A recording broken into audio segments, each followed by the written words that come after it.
नमस्कार। कार्यक्रम मिसन डेभलपमेन्टमा सबैलाई स्वागत छ। देशमा 3 तहको सरकारले विकासका कामहरू तीव्र गतिमा अघि बढाइरहेका छन्। विकाससँगै विकृति, विसङ्गति र विनाश पनि भित्रिएका छन्। विकासका कामलाई प्रचार प्रसार गर्नु, विकृति विसङ्गतिलाई खबरदारी गर्नु हाम्रो दायित्व हो। यही दायित्वलाई आत्मसात गर्दै हामी सिन्धुपाल्चोकका स्थानीय सरकारले गरेका कामको समीक्षा गरिरहेका छौँ। यो अङ्कमा हामी सिन्धुपाल्चोकको त्रिपुरा सुन्दरी गाउँपालिकाको वडा नम्बर 3 मा केन्द्रित हुनेछौँ।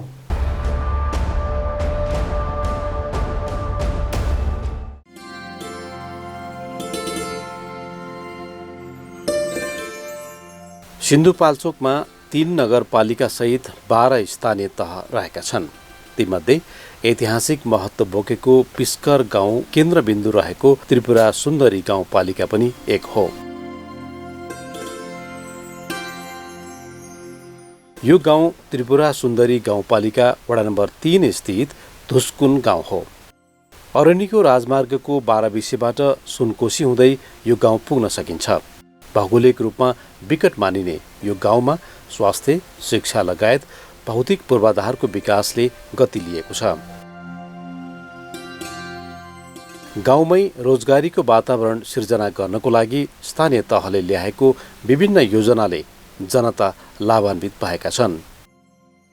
समृद्ध धुस्कुन निर्माणको लागि व्यावसायिक कृषि उत्पादन, पशुपक्षी पालन र उद्यमको विकासलाई वडा कार्यालयले प्राथमिकतामा राखेको छ। शिक्षा र स्वास्थ्यका क्षेत्रमा नमुना काम गरेका यहाँका जनप्रतिनिधिहरू धन्यवादका पात्र समेत बनेका छन्। झन्डै 60 घर परिवारबाट दैनिक 600 लिटरसम्म उत्पादन भएको दुध काभ्रेको बनेपामा खपत हुन्छ। एकदम राम्रो छ यो। अब अहिले फुत्त गयो, घरको काम गर्यो, 9-10 बजे खाना खायो, आफ्नो काममा लाग्यो, फेरि खेती किसानमा लाग्यो। एकदम राम्रो छ यो। अहिले सुरुमा त हामीले अलिकति यो नसोचेको काम भइरहेछ भने अब योभन्दा बेसी होला भन्ने आश छ कि। भैँसी गाई छ। गाईको चाहिँ मैले अनुदान लिएँ 15,000। भैँसी चाहिँ पहिलाकै थियो घरकै। मैले एक किस्तामा 9,500 पाइरहेको छु 15 दिनको। गाउँको अर्थतन्त्रलाई अब्बल बनाउन वडा कार्यालयले ल्याएका विविध योजनामध्ये कृषि तथा पशुपक्षी पालन यस वडाको पहिलो प्राथमिकतामा रहेको छ। यहाँका किसानहरू विशेष गरी कुखुरा र बाख्रा पालनबाट पनि आत्मनिर्भर बनेका छन्। यसका साथै यहाँका किसानहरू तरकारी उत्पादनमा समेत अग्रसर छन्। त्यसको उदाहरण स्वरूप गाउँमा प्रशस्त टनेलहरू देख्न सकिन्छन्। 3 नम्बर वडाको चाहिँ एउटा कृषि सहकारी संस्थाले गाई भैँसी अनुदानमा अहिले हाम्रो 14-15 क्यान दुध जान्छ दिन बिराएर होइन। त्यसको साथसाथै हाम्रो तरकारी पनि त्यसै गरी चाहिँ सबैको मिलाएर गाडीमै राखेर चाहिँ अब एउटा बनेपा काठमाडौँ नै लाने सोच विचार अब सहकारी हामी किसान सबैको भिजन छ। अब त्यसलाई कतिको सफल हुन्छ। सामान्य घरायसी कामका साथै पारिवारिक प्रयोजनको लागि गाउँमै कृषि पेसा गरिरहेका धुस्कुनवासीले अहिले तरकारी खेतीबाट पनि एक सिजनमै करिब 1.5 लाख रुपियाँसम्म आर्जन गर्ने गर्दछन्। गोलभेडा, खोर्सानी, करेला लगायत सिजन अनुसारको तरकारी खेतीबाट यो रकम एउटै टनेलबाट किसानले कमाउने गरेका हुन्। स्थानीय तहमा जनप्रतिनिधि आएपछि दुधको उचित व्यवस्थापन र बजारीकरणको लागि कृषि सहकारी संस्था स्थापना गरी 1 करोड रुपियाँ समेत लगानी गरिएको छ।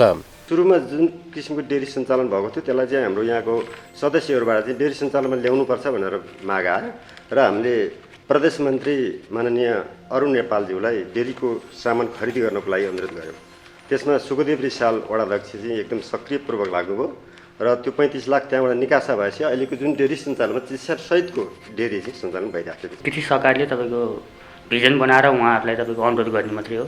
सबै लागिपरि गर्ने भनेको स्थानीय सरकारबाट पुरै सपोर्ट भइरहेको छ। तपाईँको हामी सहकारी सञ्चालकको हैसियतले अहिलेसम्म स्थानीय सरकार गठन भएको छैन। अहिलेसम्म हामी तपाईँ कुनै ठाउँमा न पालिका जानु परेको छ न केन्द्र जानु परेको छ। सबै हामीले यहाँबाट अनुरोध गरेर पठाएछ। सबै सपोर्ट स्थानीय सरकारबाट भइरहेको छ।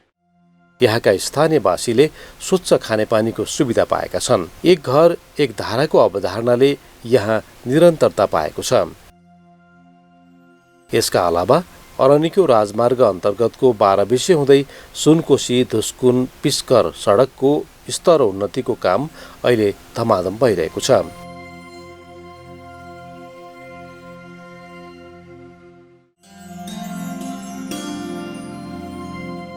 करिब 15 किलोमिटर लामो यो सडकलाई कालोपत्रे गर्नको लागि 39 करोड 40 लाख रुपियाँमा ठेक्का लागेको छ। यहाँका अन्य शाखा सडकहरूमा 12 मास सवारी चल्ने गरी स्तर उन्नति गरिएको छ। सोलिङ सहितको सडक निर्माण गरिएकाले सडकमा पानी जम्ने खाल्डाखुल्डी हुने समस्याबाट जनताले मुक्ति पाएका छन्। सडकको टिकाउको लागि कजवे र जाली समेत राखिएको छ। करिब 3 करोड रुपियाँ लगानीमा 12 विषयबाट धुस्कुन जोड्ने पक्की पुल निर्माण अघि बढेको छ भने दाबी खोलामा पक्की पुल निर्माणका लागि समेत बजेट विनियोजन भइसकेको छ। सुनकोशी नदी पारी रहेको धुस्कुन जोड्न जुरेमा झोलुङ्गे पुल निर्माण सम्पन्न भइसकेको छ। अन्य 3 स्थानमा पुल निर्माण प्रक्रियामा रहेको छ। जनप्रतिनिधिले अब यो जुन अहिले रोडको कुराहरूमा चाहिँ अहिले पहिला थिएन, यस्तो राम्रो थिएन, सोलिङहरू थिएन। अहिले अब सोलिङहरू छ, विकासहरू परिरहेछ, अब काम राम्रो भएर गएको छ। अब पछि पनि यसरी नै गरेर जानुपर्छ, झन् योभन्दा धेरै गरेर जानुपर्छ। अहिले चाहिँ पहिलाको भन्दा धेरै भएको छ।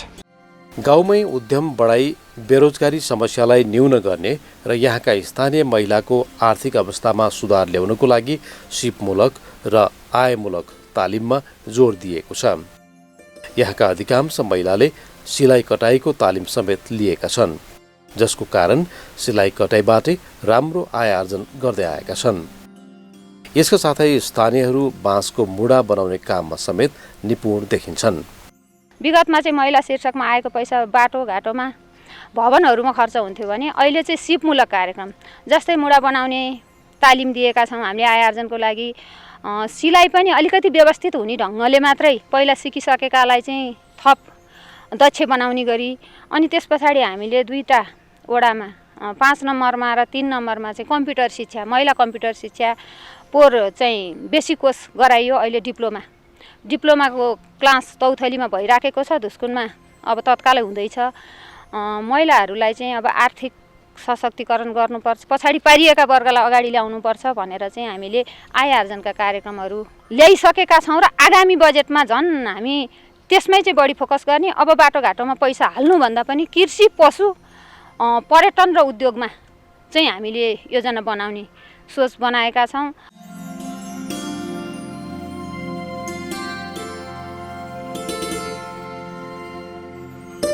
आन्तरिक तथा बाह्य पर्यटकहरूको आकर्षणको लागि खाजिलुङमा बुद्ध पार्क निर्माण गरिएको छ। बागमती प्रदेश सरकार अन्तर्गतको उद्योग, पर्यटन, वन तथा वातावरण मन्त्रालयको करिब 1.5 करोडको लागतमा बुद्ध पार्क निर्माण गरिएको हो। यो पार्क निर्माणको अन्तिम चरणमा रहेको छ। अब हाम्रो एरियामा अब बुद्धको मूर्ति मात्रै भएर त फेरि अब अलिकति सुन्दरता देखिँदैन कि भन्ने हिसाबले चाहिँ हामीले चाहिँ यो एरियाहरूमा चाहिँ अलिकति पार्कहरू पनि बनाउने भन्ने योजनाहरू छ।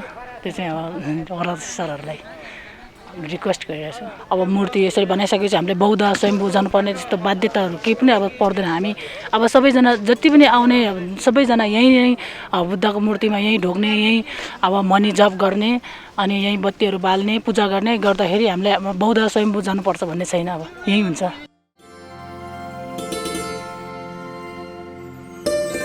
यसका साथै अतिथि सत्कार तथा गाउँमै अर्ग्यानिक कृषि उत्पादनको प्रवर्धन गर्न होमस्टेको अवधारणालाई अघि सारिएको छ। पर्यटन प्रवर्धनबाट राम्रो आय आर्जन हुने भएपछि वडावासीहरू खुसी छन्। त्रिपुरा सुन्दरी गाउँपालिका र दोलखाको भीमेश्वर नगरपालिकाको सीमामा रहेको डाङडुङ्गे डाँडामा निर्माणाधीन अवस्थामा रहेको फिल्म सिटीसँग बुद्ध पार्क जोड्ने गरी बुद्ध मार्ग निर्माण गर्ने वडा कार्यालयको योजना रहेको छ।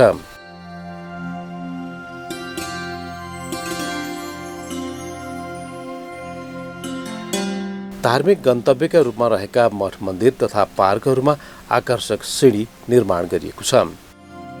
बहुमूल्य जडीबुटीका रूपमा रहेका लोटसल्ला, पाँचौँले, पदमचाल, सतुवा लगायतका जडीबुटीहरू स्थानीयले व्यावसायिक रूपमा खेती गरेका छन्। उसो त कोभिड-19 को कारण सरकारले गरेको लकडाउनले धुस्कुन पनि प्रभावित भयो। संक्रमणलाई न्यूनीकरण गर्न स्थानीयको सहयोगमा क्वारेन्टाइन स्थापना गरिएको छ। 40 जना क्षमताको यो क्वारेन्टाइनमा बिजुली बत्ती, सोलर, खानेपानी, महिला र पुरुषको लागि छुट्टै बाथरुम, टोयलेटको व्यवस्था गरिएको छ। क्वारेन्टाइन स्थापनाको लागि कतैबाट सहयोग नआएपछि स्थानीय युवा समाजसेवी मिलेर आफ्नो गाउँ आफै बनाऊ अभियान मार्फत क्वारेन्टाइन स्थापना गरिएको हो। यो समयमा जिल्लामै पहिलो पटक यो वडाको व्यवस्थापनमा बालबालिकाको घरमै पुगेर शिक्षकले पढाउन थालेका छन्। कोरोना महामारीका कारण विद्यालयले बालबालिकाको सुरक्षाको लागि पुस्तक घरमै वितरणको व्यवस्था मिलाइएको छ। वैकल्पिक शिक्षण पद्धति अपनाएर door to door teaching method मार्फत अध्यापन गराइएको हो। यहाँ सरकारी विद्यालयमा पनि निजी विद्यालय जस्तै सुविधा छ। विद्यालयहरूमा कम्प्युटर पढाइ हुन्छ।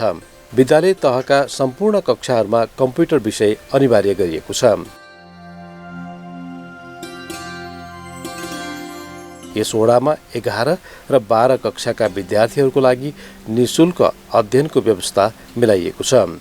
यहाँ रहेका विद्यालयहरूमा सुरक्षित घेराबार सहितको सुविधा सम्पन्न भवन निर्माण समेत भइसकेको छ।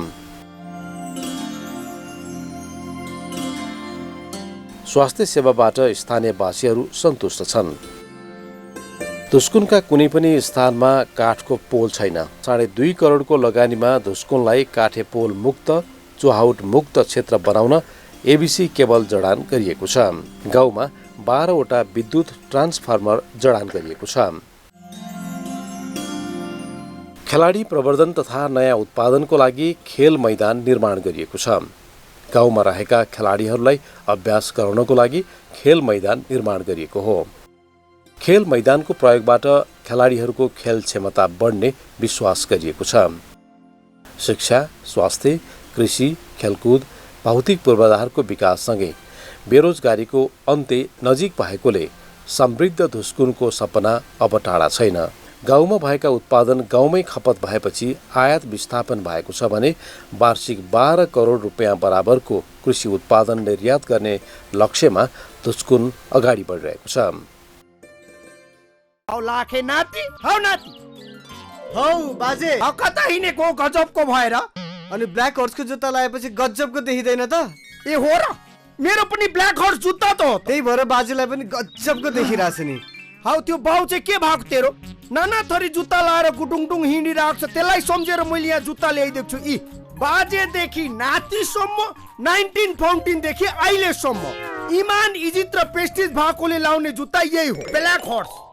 रङ्गीन तथा आकर्षक डिजाइन, खिया नलाग्ने, काठभन्दा आधा सस्तो, पानी पर्दा आवाज नआउने, तातो रोक्ने, 25 वर्षको वारेन्टीका साथ यूपीभीसी रुफिङ सिट तथा झ्याल र ढोकाहरू।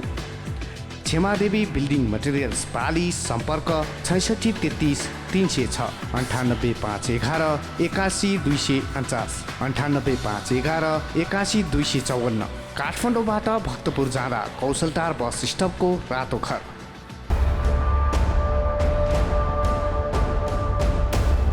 स्वास्थ्य, शिक्षा तथा कृषिमा यो वडाले उल्लेख्य काम गरेको देखिएको छ।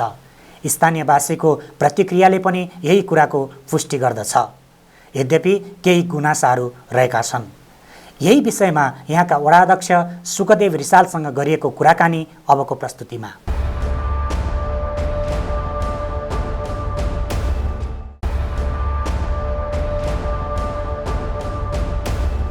स्वागत छ वडाध्यक्षज्यू तपाईँलाई हाम्रो कार्यक्रममा। धन्यवाद। अहिले विशेष गरी विश्व र नेपाल कोभिड-19 अथवा कोरोना भाइरसको कारण एकदम आक्रान्त छ। के गरिरहनु भएको छ तपाईँको स्थानीय सरकारले? यो बारेमा अलिकति बताइदिनु हामीलाई। हजुर धन्यवाद।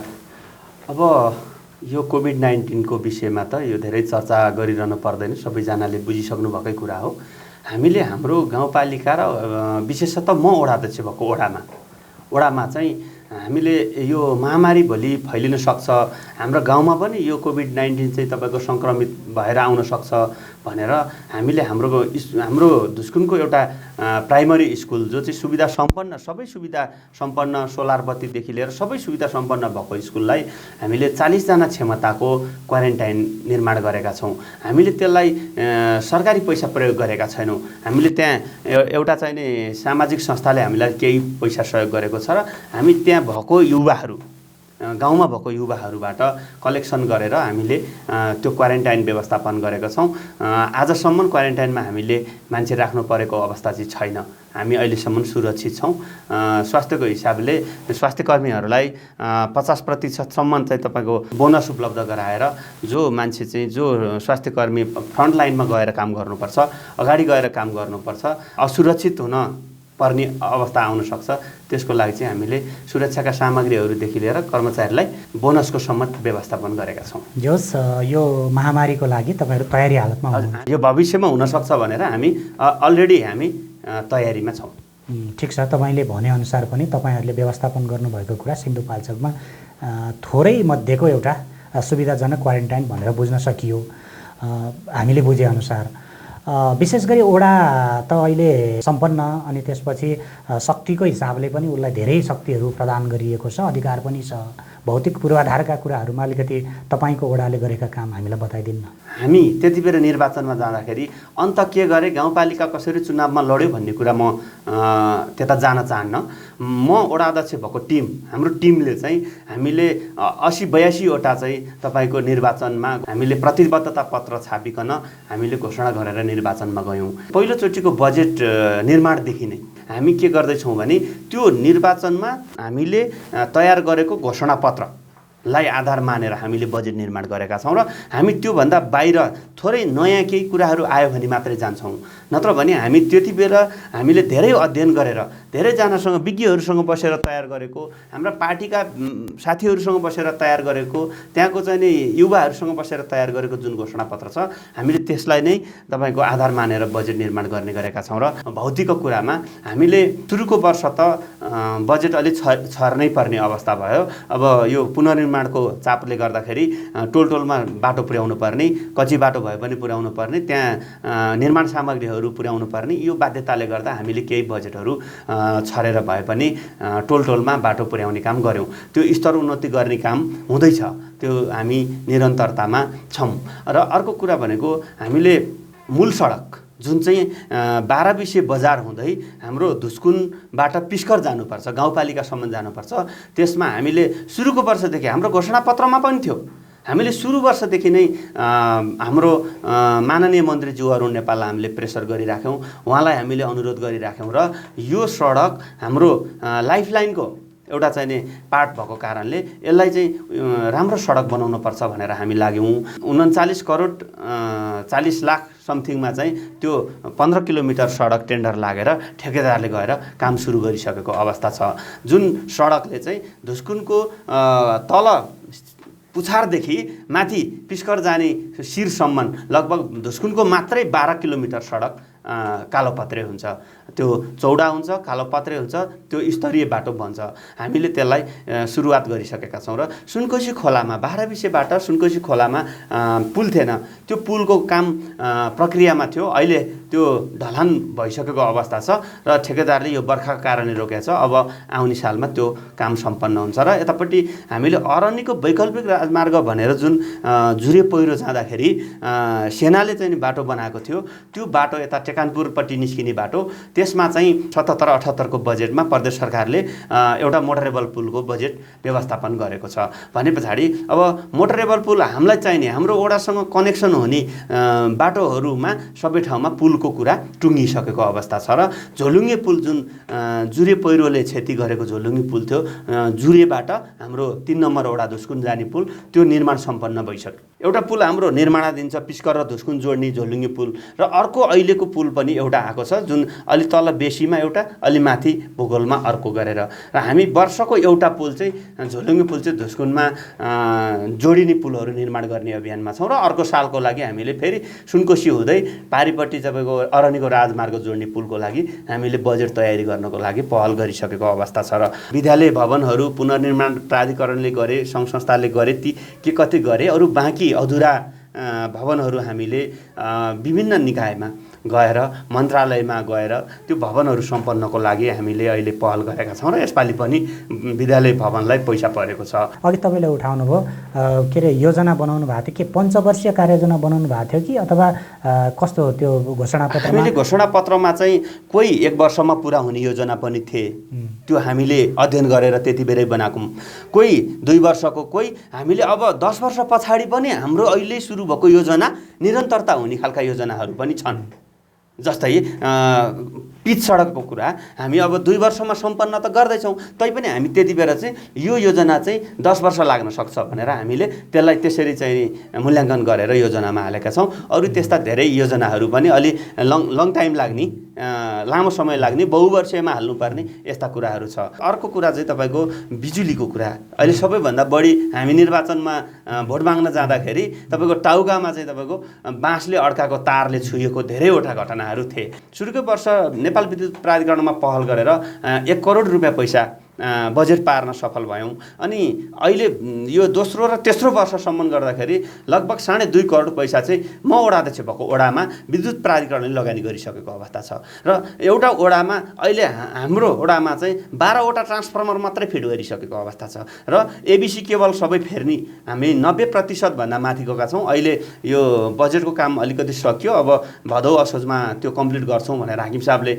वचनबद्धता गर्नुभएको छ र फिल्ड भिजिट पनि गर्नुभएको छ। भने पछाडि हामी बिजुलीको काम टोटल तपाईँको चोरी नियन्त्रणदेखि लिएर सबै थरी क्लियर गर्दैछौँ। त्योभन्दा पछाडि भनेको हामीले पर्यटकीय हिसाबले हाम्रो गाउँलाई एउटा राम्रै ठाउँ बनाउँ न त, एउटा गन्तव्य बनाउँ भनेर सुरुकै वर्ष हाम्रो घोषणापत्रमा पनि थियो एउटा बुद्ध पार्क बनाउँ, हाम्रो माथि खाइजिलुङ डाँडामा बुद्ध पार्क बनाउँ जहाँ चाहिँ मान्छेहरू पर्यटकीय हिसाबले पनि पुगुन् र त्यहाँको अर्ग्यानिक फुडहरू खानलाई मान्छे त्यहाँ पुगुन्, त्यहाँ बास बस्छन्। त्यहाँ होमस्टेको भोलि हामीले प्लानिङ गरिराखेका छौँ। त्यो हिसाबले गरौँ भनेर हामीले पर्यटकीय हिसाबले धार्मिक पर्यटनलाई पनि जोडौँ र त्यो पर्यटकीय ठाउँ चाहिँ अहिले नेपाल फिल्म सिटी भनेर जुन चर्चामा छ माथि डाङडुङ्गे डाँडामा, त्यसको चाहिँ भोलि त्यो गन्तव्य त्यहाँसम्म होस् र त्यसले कनेक्सन गरियोस्। त्यो गरियो भने हाम्रो ठाउँमा एउटा भिन्दै पर्यटकीय गन्तव्य बन्छ भन्ने हाम्रो त्यो प्लानिङ हो। हामी त्यसमा लागिरहेका छौँ। हामीले माननीय मन्त्रीज्यू अरुण नेपाललाई पटक पटक हामी जाँदाखेरि चाहिँ यी सेयरिङ गर्ने गरेका छौँ र उहाँले बजेट हाल्न पनि कन्जुसाइ गर्नुभएको छैन। हामीले प्रत्येक घरमा अब गाग्री बोकेर हिँड्ने काम बन्द गर्नुपर्छ। यो गाग्री बोकेर धारोमा पँधेरोमा जाने चाहिँ जुन यो परम्परा थियो यो बन्द गर्नुपर्छ र प्रत्येक घरमा अहिले पुनर्निर्माण हुँदाखेरि हामीले भनेका छौँ तपाईहरू ट्याङ्की राख्नुहोस्, बाथरुम बनाउनुहोस्, टोयलेट बनाउँदा एउटा बाथरुम पनि बनाउनुहोस् जहाँ चाहिँ धारो भित्रै राख्न सकियोस् भनेर हामीले धेरै भनेका छौँ र प्रतिशतको हिसाबले हाई लेभलको त्यो निर्माण भएको छ र हामीले अहिले घर घरमा पानी जडान गर्ने कार्यक्रम हामीले सुरु गरेका छौँ। हामी केही प्रतिशत 20-25% हामी अगाडि बढेका छौँ र यो दुईटा सालमा हाम्रो कार्यकालको 2टा सालमा हामी लगभग कम्प्लिट गर्ने तयारीमा छौँ। त्यो निर्माणाधीन छ। हाम्रो 2-3टा योजनाहरू खानेपानीको सञ्चालनमा छ। शिक्षाबाट वञ्चित जो भइरहेछ नि यस्तो बेलामा के गरिरहनु भएको छ, त्यो विषयमा केही योजना बनाउनु भएको छ? यस्तो छ त, म तपाईँलाई भनौँ सिन्धुपाल्चोकको सवालमा कुरा गर्नुहुन्छ भने हामीले वैशाखको 16 गते नै बैठक बसेर गाउँपालिका अध्यक्षलाई प्रमुख अतिथि बनाएर हामी हाम्रो ओडाको 7वटा विद्यालयको 7वटा विद्यालयको व्यवस्थापन समितिको अध्यक्ष, ओडा शिक्षा समिति र गाउँपालिका अध्यक्ष बसेर हामीले तुरुन्त वैकल्पिक शिक्षण पद्धति अपनाउनुपर्छ भनेर हामीले निर्णय गऱ्यौँ र गाउँपालिकाले 6वटै ओडामा सञ्चालन गर्न सकिन्छ कि भन्ने प्रयास गर्दाखेरि हामी अलिकति केही ढिला हुन पुग्यौँ र 12-15 दिन पछाडि हामीले door to door teaching method टोलमा जाने, घर घरमा जाने र विद्यार्थीहरूलाई त्यहीँ सहजीकरण गर्ने। हामीले सबैभन्दा पहिला सिन्धुपाल्चोकमा पुस्तक घर घरमा पुर्याउने हामी नै हौँ। यो न्युज च्यानलहरूले पनि हामीलाई त्यति बेला सपोर्ट गर्यो। अनि सबैभन्दा पहिला शिक्षकहरूलाई वैकल्पिक विधिबाट पढाउन उत्प्रेरणा गर्ने र उहाँहरूलाई तयार गरेर गाउँ गाउँमा पुर्याउने पनि हामी हौँ। त्यसो भएको हुनाले हामीले गरेको पद्धति बेठिक थियो होला बेठिक छ होला तैपनि अनलाइन कक्षा सञ्चालन गर्न नसक्ने त्यो दूर दराज गाउँमा हामीले वैकल्पिक उपाय नअप्नाइकन हाम्रो कुनै पनि विकल्प भएन। त्यसो भएको हुनाले हामीले अहिले पनि आज पनि हप्ताको 2 दिन हाम्रो ओडाको 55 जना शिक्षक तपाईको लगभग 600 चान्चुन विद्यार्थीलाई अहिले पनि गाउँघरमा जानुभएको छ। उहाँहरूले सहजीकरण गर्नुभएको छ। 2-3 दिनलाई पुग्ने काम दिनुहुन्छ, पछि गएर चेक गर्नुहुन्छ र उहाँहरूले चाहिँ नि अहिले सहजीकरण गरेर क्लास लिइराख्नु भएको छ। त्यसो भएको हुनाले हामीले जब त्यसरी सुरु गऱ्यौँ अहिले जिल्लाभरि त्यो सिस्टमहरू ठाउँ ठाउँमा सुरु भएर अन्यत्र पनि यो प्रचारबाजीको कारणले पनि अन्यत्र पनि यो अपनाउनु भएको छ। त्यसको लागि म धन्यवाद पनि दिन चाहन्छु। फिडब्याक चाहिँ कस्तो आएको छ त्यो तपाईँले जुन साँच्चै पहिलोचोटि सुरु गर्नुभयो, तपाईँ यो कुरा त अझ उदाहरणीय कुरा पनि हो, तपाईँबाट धेरैले सिकेको पनि छन् तपाईँको त्यहाँको सरकारबाट। यसको फिडब्याक चाहिँ के आयो, त्यो कस्तो भइरहेछ भन्ने कुरो अलिकति? अब यस्तो छ, सबै रिजल्ट हामीले 100% हुन्छ भनेर हामी कुनै पनि काम गर्न थाल्नु हुँदैन, एउटा कुरा। अर्को कुरा, हामीले त्यो बालबालिका जो विद्यालयभन्दा बाहिर थियो यो कोरोनाको महामारीमा खेतबारीमा डुल्ने, बाटोघाटोमा डुल्ने, माछा मार्न जाने, पौडी खेल्न जाने, जो चाहिँ अनियन्त्रित भएर अभिभावकले पनि नियन्त्रण गर्न नसकेको अवस्थामा थिए। हामीले त्यसलाई सबैभन्दा पहिला शिक्षक आउनुहुन्छ भने पछाडि घरमा बस्ने वातावरण बनायौँ।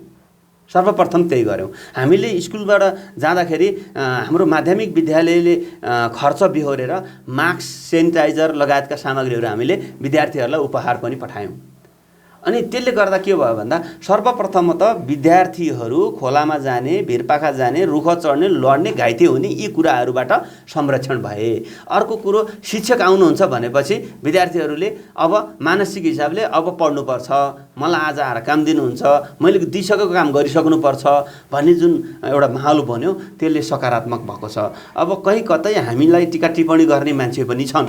अब उहाँहरूले चाहिँ अब यो घर घर शिक्षक जाँदा समस्या हुन्छ कि भन्ने पनि थियो। तर हाम्रोमा चाहिँ के भयो भन्दा 55 जना शिक्षकमा तपाईँको 1 जना मात्रै शिक्षक हाम्रो बाहिरी जिल्ला धादिङको पर्नु भएको थियो, उहाँ आउन सक्नु भएको छैन।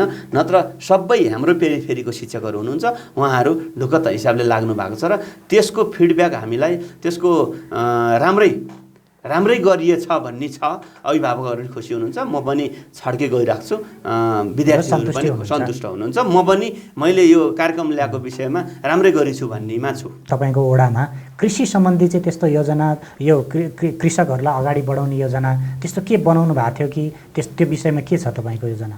अहिले चाहिँ के भयो भने धेरै मान्छे गाउँबाट बाहिर बस्ने र गाउँमा बाँझो जग्गा चाहिँ छोडिदिने, अनि जङ्गल बढ्ने, अनि बाँदरहरू बढ्ने, होइन, यी सबै कुराहरूले गर्दाखेरि मान्छेहरूले खेतीबाली लाउन छोडेको अवस्था थियो र गाई भैँसी पाल्न छोड्ने, यो दुग्ध उत्पादन गर्न छोड्ने। त्यो भएपछि मैले के गरेँ भने चुनावमा मेरो घोषणापत्रमा पनि थियो, मैले कृषि सहकारी, एउटा धुस्कुन कृषि सहकारी, श्री धुस्कुन कृषि सहकारी भन्ने त्यसको स्थापना गरियो, चुनावको ताकै गरियो र अनि त्यसलाई हामीले प्रमोसन गरेर अहिले हामी थोरै छौँ 300 जनाको मात्रै चाहिँ सदस्यता बनाइसकेका छौँ। हामी घर घरको बनाउने योजनामा छौँ। तैपनि हामीले अहिले विभिन्न तहको बजेटहरूलाई ल्याएर अहिले कृषि सहकारी चाहिँ हाम्रो सुविधा सम्पन्न सहकारी, जहाँ तपाईँको 60-65 लाख बराबरको लगानी गराएर 2 तल्ले भवन निर्माण गरिकन हामीले अफिस सञ्चालन गरेका छौँ। अर्को कुरो, कृषि सहकारीमा हामीले दुग्ध डेरी स्थापना गर्नको लागि हाम्रो जिल्ला घरेलु विकास समिति मार्फत हामीलाई त्यो सरकारी मूल्यको 35 लाख बराबरको प्रविधि हस्तान्तरण भएको छ।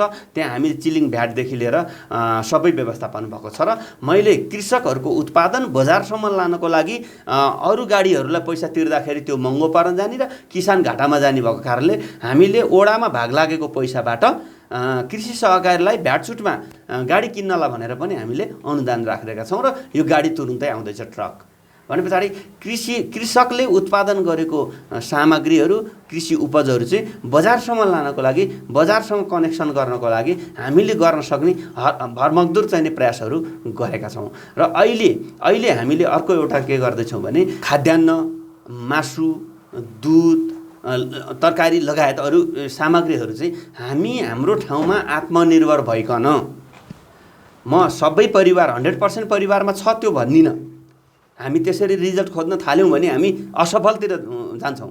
हामी अहिलेसम्म भएकोमा केही प्रतिशतले चामल किनेर खानु पर्ला, मकै किनेर खानु पर्ला, तैपनि उत्पादनको हिसाबले चाहिँ हाम्रो ओडा आत्मनिर्भर भइकन अबको 77-78 सालको यो जुन चाहिँ हाम्रो आर्थिक वर्ष छ, यो आर्थिक वर्षभित्र चाहिँ हामी डेटाबेसमै बसेर कृषि उपज चाहिँ हामीले निर्यात गर्ने र त्यो निर्यात गरेको चाहिँ तथ्याङ्क राखेर, सहकारीले तथ्याङ्क राखेर अहिले हामीले 12 करोड बराबरको लक्ष्य राखेका छौँ। हामी त्यो लक्ष्यलाई तपाईँको नाग्छौँ। यो कुरो म अहिले तपाईँलाई भन्न चाहन्छु, हामी अबको आगामी वर्षमा हामीले खाएर बढी भएको सामग्री धुस्कुनबाट कृषि उपज चाहिँ हामी 12 करोडभन्दा माथिको चाहिँ बाहिर दिँदैछौँ। आधुनिक उत्पादन मात्रै होइन, पुरातन पनि, त्यसमा धान चामल गहुँ मकै कोदो भटमास पुरानो त छँदैछ। अब हामी त्यसमा सबैभन्दा बढी अहिले ब्रोइलर कुखुराको उत्पादनमा लाग्छौँ। हामी किसानलाई ब्रोइलर कुखुराबाट कसरी घाटा हुनबाट जोगाउने, बिमा गराउने, क्षतिपूर्ति कोषै स्थापना गरिसकेको छ अहिलेको हाम्रो ओडामा भागमा आएको बजेटले। हामी किसानलाई कसरी हुन्छ घाटा कम गराउने भनेर हामीले ओडामै त्यो ब्रोइलर कुखुरा चाहिँ फ्रोजन गराउने, त्यसलाई फ्रिज गराउने र फ्रिज गरेर मात्रै बजारमा पठाउने गरी उहाँहरूको उत्पादन गाउँमै किन्ने, गाउँमै प्रशोधन गर्ने र अनि मात्रै सहकारी मार्फत बजार लाने। कृषकहरूलाई कसरी हुन्छ त्यो ब्रोइलर कुखुराबाट 45 दिनमै उहाँहरूको नाफा ग्यारेन्टी छ, लगानी धेरै गर्नु पर्दैन। त्यसलाई चाहिँ डिलरहरूले उधारोमा सामग्रीहरू उपलब्ध गराउँछ अथवा हामी कृषि सहकारी मार्फत गराउँछौँ र उनीहरूलाई लगानी शुद्ध तपाईँको ऋणमा दिने। हाम्रो सहकारीले 12% मात्रै ब्याजमा ऋण दिन्छ कृषकलाई। भने पछाडि हामीले त्यसरी चाहिँ उत्पादन बढाउने र ब्रोइलर कुखुराको सबैभन्दा ठुलो व्यापार गर्ने, अनि खसी बोका अनि बाख्रा पालन अनि चौरी पालन पनि छ हाम्रो ओडामा। हामीले त्यसलाई चाहिँ प्रमोसन गर्ने, अनि तरकारी खेतीलाई प्रमोसन गर्ने, अनि फलफुल खेतीलाई प्रमोसन गर्ने र अनि हामीले यसपाला आगामी वर्षमा चाहिँ 12 करोडभन्दा माथिको निर्यात गर्ने जुन लक्ष्य बनायौँ। 1 वर्षमा हामी लक्ष्य बनाएका छौँ। यो लक्ष्य हामी जसरी पनि यसलाई हामी पुरा गर्छौँ र योभन्दा माथि चढ्छौँ भनेर हामी अहिले कृषि सहकारीको टिम, हाम्रो ओडाको जनप्रतिनिधि टिम, त्यहाँका पक्ष विपक्ष सबै साथीहरू मिलेर तयारी गरिरहेका छौँ। अब स्थानीय सरकार भए हिसाबले भौतिक, आर्थिक, शैक्षिक यी सबै कुराहरू तपाईँले भन्नुभयो, पटक पटक तपाईँले उठाइरहनु भएको छ आफ्नो घोषणापत्रको पनि कुरा।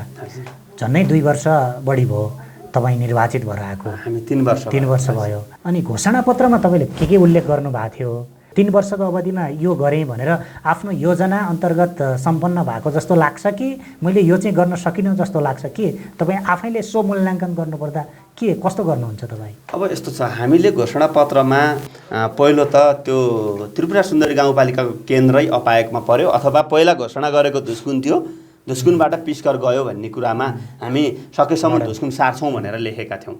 पार्टीका कारण अथवा चाहिँ नि पक्ष विपक्षका कारण र सरकारको नीतिका कारण त्यो तोकिसकेपछि त्यो हेटौँडा सर्न नसकेको जस्तै हामीले पनि त्यसलाई सार्न प्रयास गऱ्यौँ र सकेनौँ। हामीले पिस्करको जनताको पनि सम्मान गर्नुपर्छ, त्यो पनि ऐतिहासिक ठाउँ हो भन्ने हिसाबले हामीले उहाँहरूलाई सम्मान गऱ्यौँ। त्यो चाहिँ हामीले घोषणापत्रमा लेखेको काम गर्न सकेनौँ, प्रयास गऱ्यौँ, गर्न सकेनौँ। त्यसमा मैले पटक पटक मिडियामा मेरो तर्फबाट माफी मागेको छु। र अर्को कुरा भन्नुहुन्छ भने अरू विकास निर्माणका कामहरूमा हामीले कोही 1 वर्षमा सकिने कामहरू, कोही 2 वर्षमा सकिने कामहरू, कोही 5 वर्षमा सकिने कामहरू जुन हामीले लिस्ट तयार गरेर छापेर हामी चुनावमा गएका थियौँ, ती योजनाहरू चाहिँ अब केही योजनाहरू सम्पन्न हुँदै गएका छन् जुन चाहिँ छोटो समयमा हुन सक्ने योजनाहरू। अनि अब अरू केही ठुला सिँचाइका योजनाहरू अहिले हामीले सिँचाइमा पनि पैसा राखेका छौँ जुन चाहिँ 3 करोड लगानीमा बन्दैछ।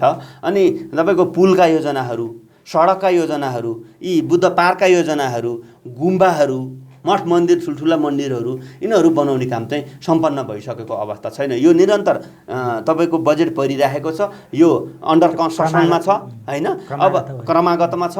अनि कोही बहुवर्षीय योजनाहरू छन् जुन चाहिँ नै ओडाको बजेटभन्दा माथिल्लो बजेट आउनुपर्ने, प्रदेशको आउनुपर्ने, सङ्घको आउनुपर्ने त्यस्ता योजनाहरू क्रमागत हिसाबले चल्दै गएका छन्। सडकका कुरा, विद्यालयका कुरा, स्वास्थ्यका कुरा, जो लुङ्गे पुलहरूका कुरा, मोटरेबल पुलहरूका कुरा, पार्कका कुरा, मठ मन्दिरका कुरा, गुम्बाका कुरा हैन।